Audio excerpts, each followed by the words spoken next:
You are the first person in the city of Nairobi to rehabilitate a toilet. That's true. But not in the way we think. Yes. Go on. Yes. That was on River Road. I was tired looking for a job because I walked all over town, going to industrial area. Everywhere I went, they would tell me, we don't have vacancies, or do you have experience? And I said, why don't I do something that will allow me to, create or generate some money? And so I identified a toilet on River Road. There was a building that once collapsed along River Road. It was actually in that building. So the toilet was not being used. So I talked to the landlord, and I said to him, can I use this toilet? He looked at me and said, young man, what do you want to do with an old toilet? And I said, just let me use it. I will show you what I do. So what I did, I got a gentleman who was like my father in the city, who funded me. He gave me money. I went to Gikoba and I bought Tiba, covered the toilet bait, did some shelves, had a table there and a chair, and he bought me a computer. And I sat there and I started doing graphic designing there. So the toilet became your office? It became an office. And I used to go there dressed up in a suit and a tie, and people used to tell me, man, you don't belong here. And I used to tell them, man, I don't belong here, but I have to start somewhere. I know where I'm going. Was it smelly?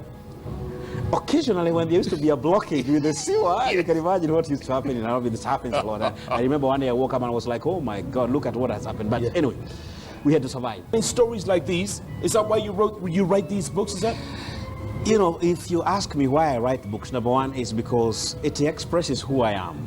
And number two, I want to reach out to somebody and I tell them, look, the problems that you have are not uncommon. In fact, people who have similar problems or even more difficult problems than what they have are not rare in this world. There are many. There are so many examples out there of people who have overcome challenges, people who are moving on, people who have picked themselves up from being laid off, from being fired, and all that. There are so many. And I tell them, there is hope. You can do it. You can make it. What inspires you to do that, Stephen?